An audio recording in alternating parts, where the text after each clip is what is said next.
Capítulo 19. A face do mal. Abre aspas.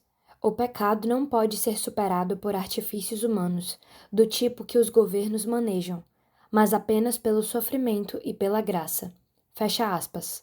Glenn Tinger. Qual é o aspecto da face do mal? Poucos anos atrás, quando visitei uma prisão feminina na Carolina do Sul, fiquei sabendo que Susan Smith se tinha registrado para ouvir minha preleção. Smith é a mulher que afogou seus 2 filhos, deixando que o carro caísse num lago com as 2 crianças ainda fixadas nos assentos do veículo. Sua motivação? Ela pensou que o homem com quem estava saindo dera a entender que as crianças seriam um obstáculo ao seu casamento com ela. Quando me preparei para pregar naquele dia, observei minuciosamente a plateia, pensando em como seria o aspecto de tal mãe desnaturada.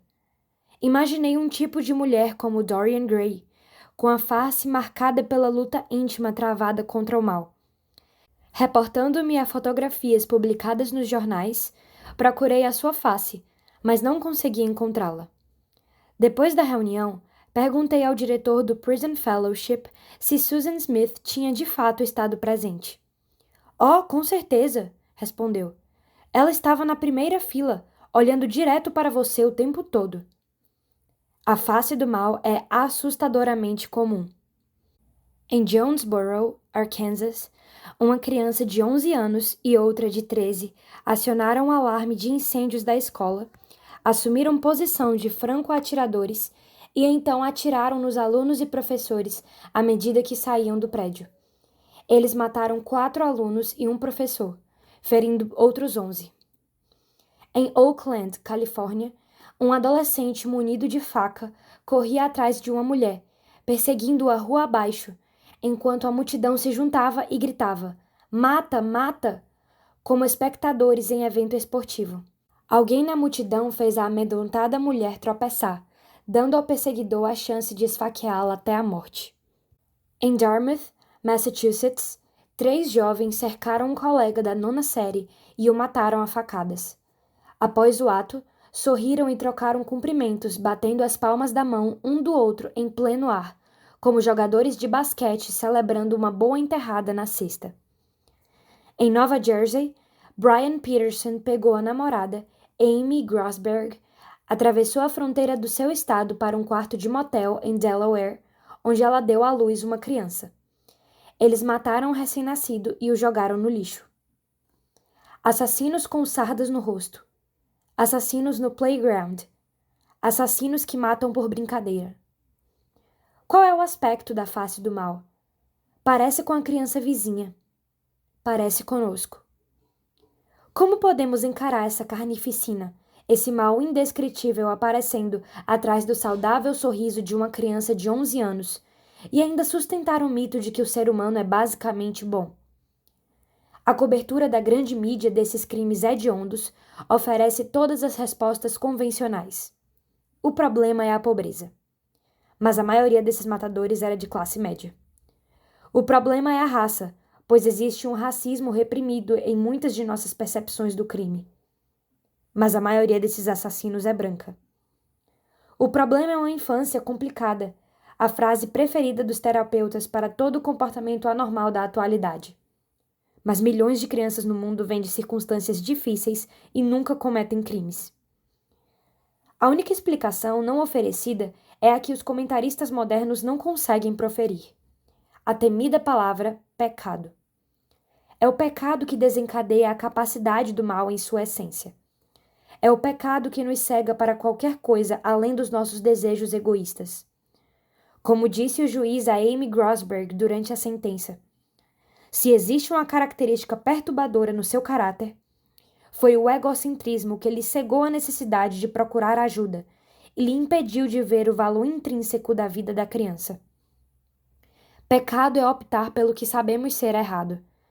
Após entrevistar o pastor de Susan Smith, um repórter da New York Times Magazine concluiu com a seguinte análise: Smith, abre aspas, teve a opção entre o bem e o mal.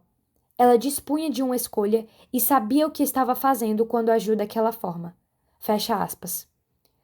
Quão raramente ouvimos pessoas reconhecendo essa dura e simples verdade. Temos uma escolha, e quando pecamos, optamos por fazer o mal. Como perdemos o contato com essa verdade fundamental? Para começar, veja como as crianças são educadas hoje. As crianças e adolescentes da geração anterior ainda eram submetidos à disciplina moral na escola, seguindo uma longa tradição que considerava o caráter tão importante quanto a capacidade acadêmica. Professores acreditavam que parte do seu papel era encorajar virtudes e instilar restrições contra a sempre presente ameaça da sedução do pecado e da imoralidade.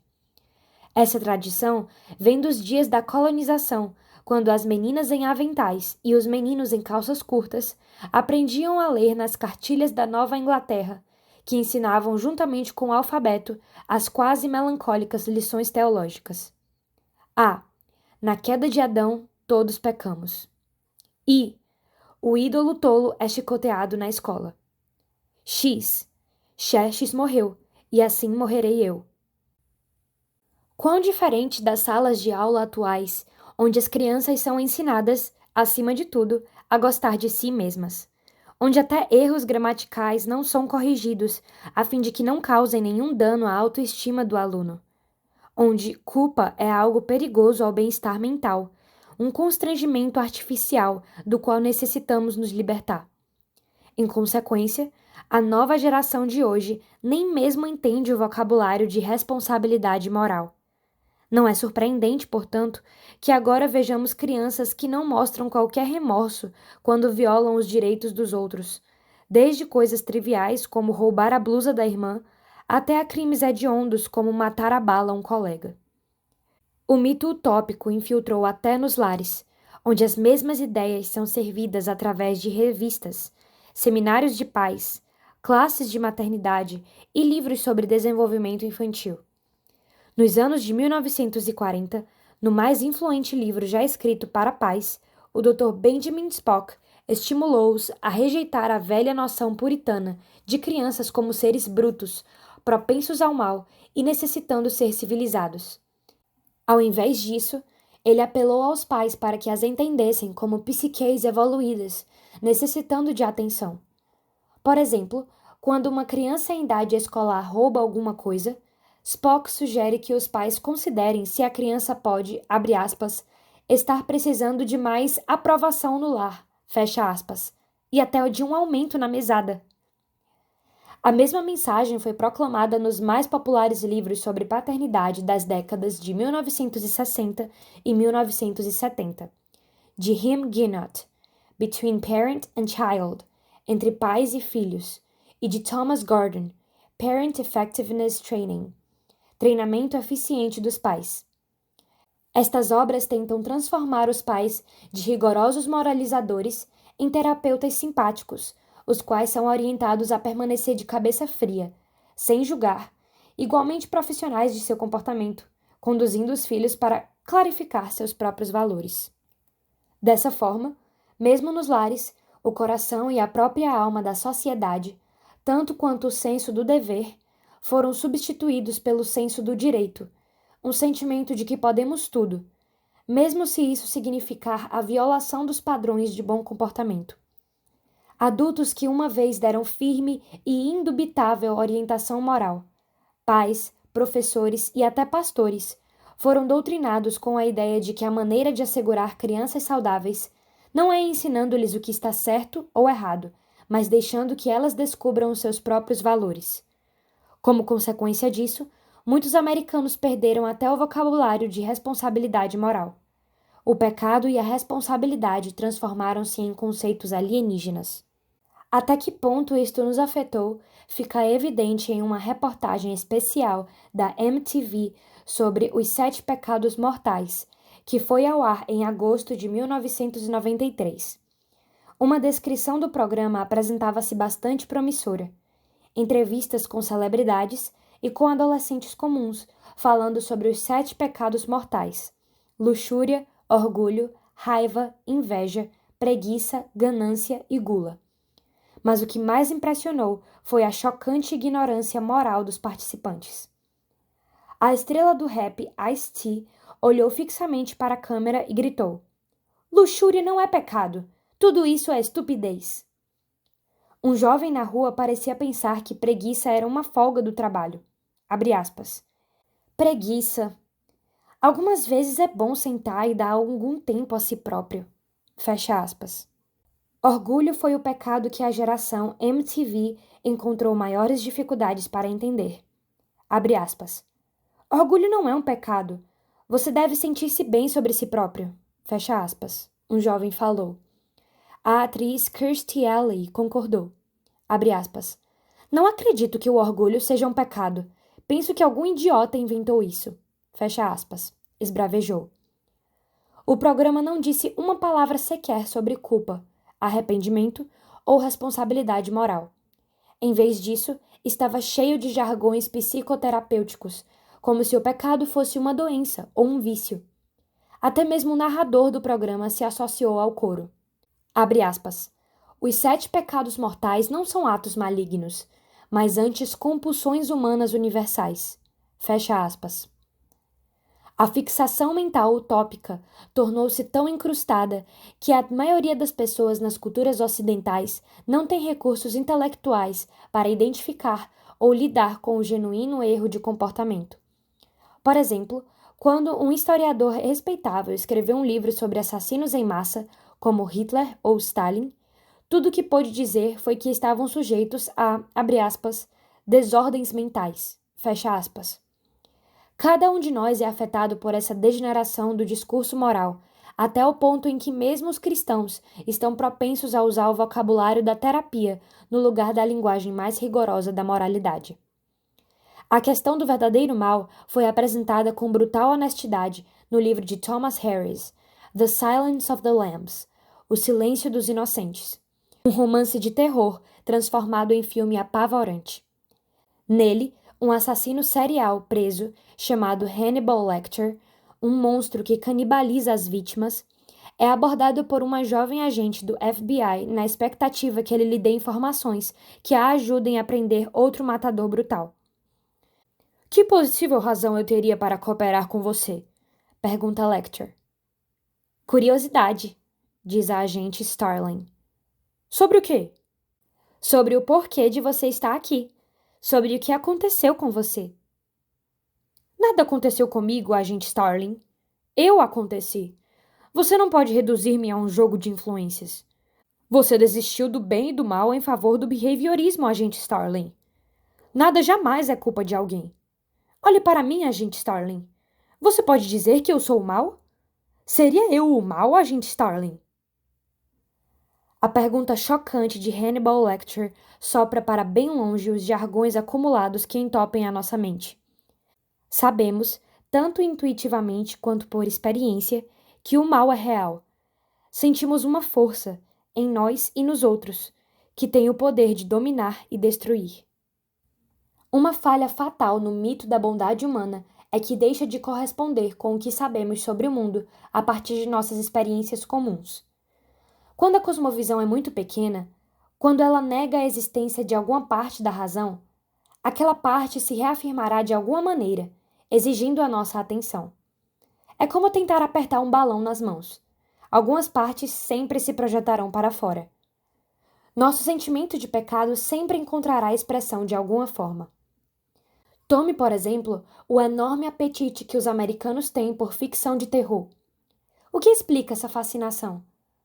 Parte da resposta é que esses livros lidam com as questões dolorosas sobre a profundidade da maldade humana. Esta pode ser uma razão de os romances de Stephen King estarem sempre em primeiro lugar. Pois no mundo grotesco de King, o mal é ameaçadoramente real e forças sobrenaturais espreitam por toda parte, buscando a quem possam devorar. As pessoas normais são atraídas por essas histórias macabras pela mesma razão que uma criança pequena deseja ouvir a história de Os Três Porquinhos, muitas e muitas vezes, cada vez se deleitando na maneira como o terceiro porquinho ferve um pote de água no fogo da lareira para escaldar o lobo mau quando ele descesse pela chaminé. As crianças adoram os contos de fada, especialmente os clássicos gravados pelos irmãos Grimm, porque são cheios de vilões assustadores, madrastas más e bruxas malvadas, feiosos duendes travessos e dragões amedrontadores. As crianças sabem por instinto que o mal existe e gravitam em direção às histórias que simbolizam as coisas más e amedrontadoras da vida através de personagens da ficção, e depois mostram esses personagens sendo derrotados pelo bem. O psicólogo Bruno Bettelheim diz que pais bem-intencionados que se recusam a ler essas histórias de arrepiar para os seus filhos não estão fazendo um favor a eles.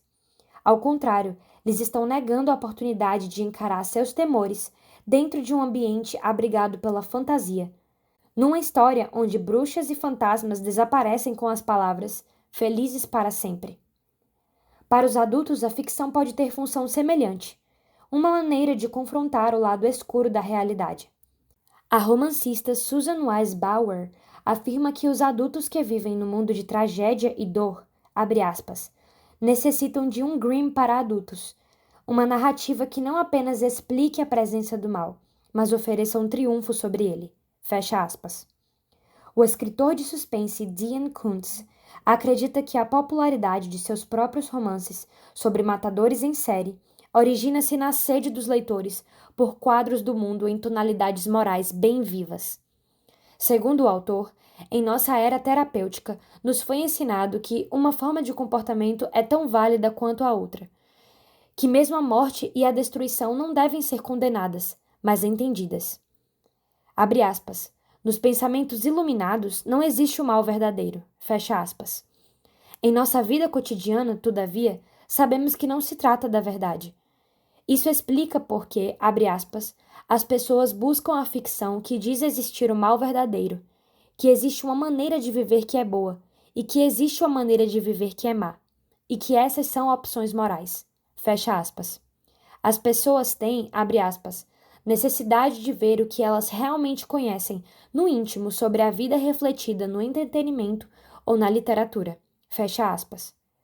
No mundo onde os júris desculpam o inexcusável, onde psicólogos explicam os mais inexplicáveis males, as pessoas anseiam por um tipo de realismo entre o bem e o mal que só encontram, por incrível que pareça, na ficção. O fato é que a moldura da utopia desfez a ferramenta que precisamos para entender efetivamente o mal genuíno. E quando não podemos dar nome ao mal ou identificá-lo, perdemos a capacidade de lidar com ele, para finalmente compactuarmos com seus efeitos mortíferos. Vi isso de modo trágico alguns anos atrás, durante uma visita à Noruega. As prisões daquele país lembram um campo coberto de neve, brancas e frias. Os oficiais são orgulhosos do sistema carcerário, com instalações caras e modernas.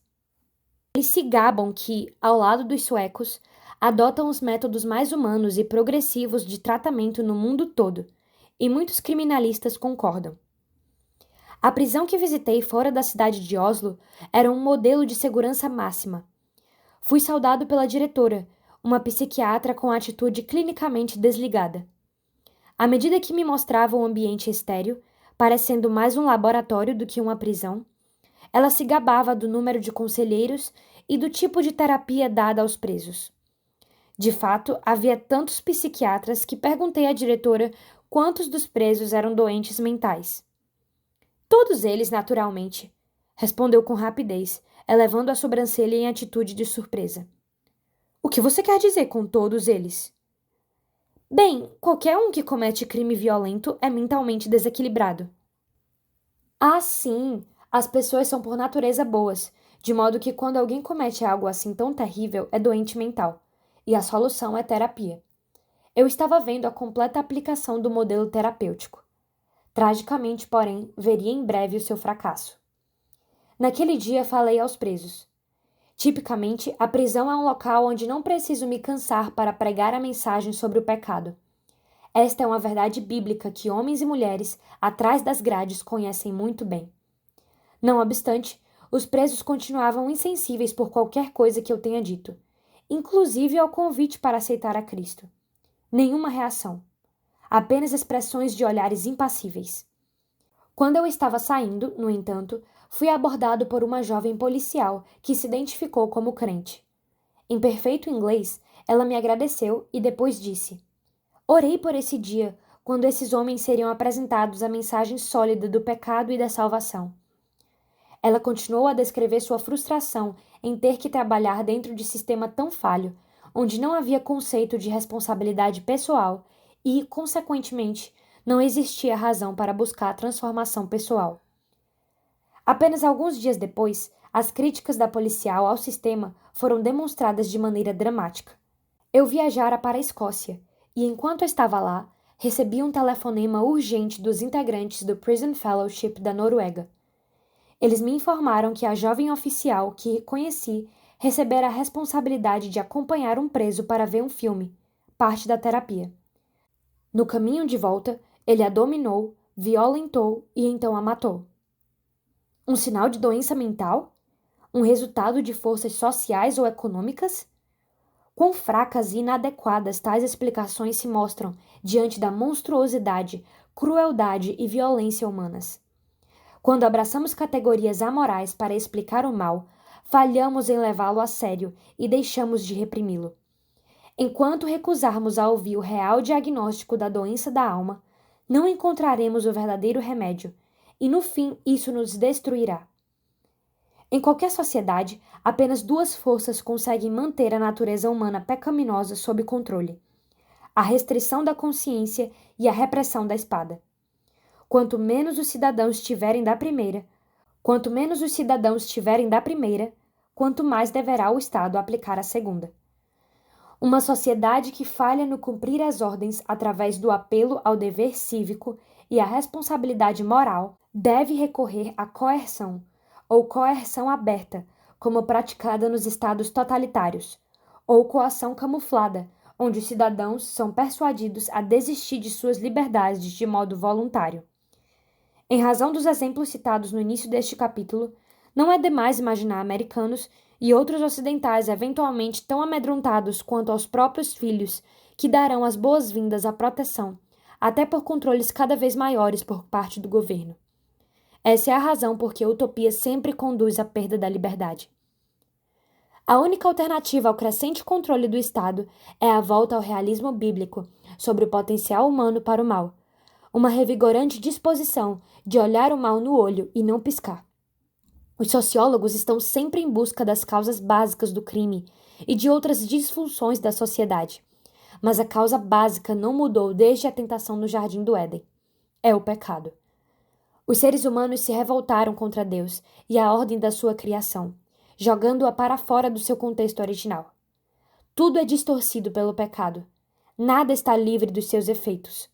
Não se trata de mensagem meramente religiosa, limitada a alguma área de fé particular. É a verdade sobre a realidade final. E ao examinar esta verdade mais de perto, veremos claramente por que o ponto de vista bíblico fornece a única base racional para se viver no mundo real.